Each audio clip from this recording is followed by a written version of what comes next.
All right, part two, interpreting rates of change is going to be really fast. So this is about applying it to situational situational. I don't know why I keep want to say situational situations. Scenarios, applying it to scenarios. And at a quick glance, you should be able to determine whether something is increasing and decreasing, and whether it's going to be quick or slow. And that way that we determine that is called the steepness, okay? The steepness of it helps us determine whether it's going to be quick or slow, or it's in between. Okay, your steepness, think about that you're on a treadmill, right? If you are at level 0, you have no steepness, right? And then they tell you that the best way to work out is not running super fast, but to like be on a level 3 of incline when you're walking on a treadmill.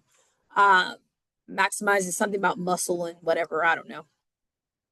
They also could have just been lying to me. So, all right. So what we're going to go through is look at our example here. Our example here is time versus value, okay? It's just time and value. We don't have anything specific, and it's intentional for us not to have anything specific. But our time represents our X, and our value represents our Y, okay? We want to identify anywhere that is steep upward slope. So we want to look for our steep upward slope, and we're going to identify what that rate of change is for our steep upward slope. So right here is going to be our steep upward slope. Agree?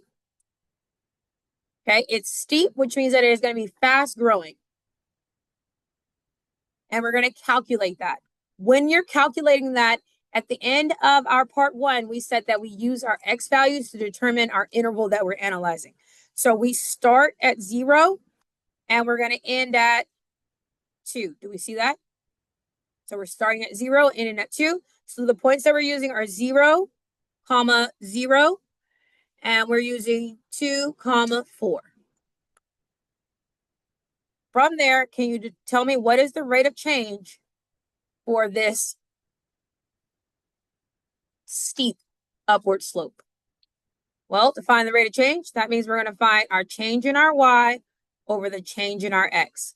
So my Y went from 0 to 4. What is my change? 4, right? My X went from 0 to 2. What is the change? 2. So what is my rate of change? 2.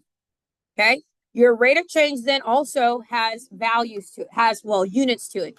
Your units are going to be your Y per your X. So when we are looking for the units, you're changing your Y over your changing your X, and it's going to be your Y per your X. And you may see it written as Y per X, right? So you're identifying what are those variables representing. What does Y represent? Well, for this problem, it's just a value, right? So we have 2 value per time. And that value could be anything. It could be customers per hour, right? It could be burgers per days. It could be whatever, but it's the value per time. So that we understand that that's what's taking place. Make sense? All right, the next piece that we're going to look at is our horizontal line. Our horizontal line is going to be our constant, right? It's our constant. From what interval to what does that take place? So again, your intervals are defined by your x's. And so that takes place from 2 to 4. Do we see that? So our interval of horizontal line, our constant, is going to be from 2 to 4. So when I look for the rate of change, the change in Y over the change in X, that's going to equal, well, how did my Y's change? Did my Y's change at all? No, my Y stayed from 2,4 to 4,4, right? There was no change in my Y. Did my X's change? Yes, but it's going to automatically be 0. Okay, let's remember this is a little rule. All right, it is okay for 0 to be in the numerator. That means it equals 0. It is a no-go for 0 to be in the denominator.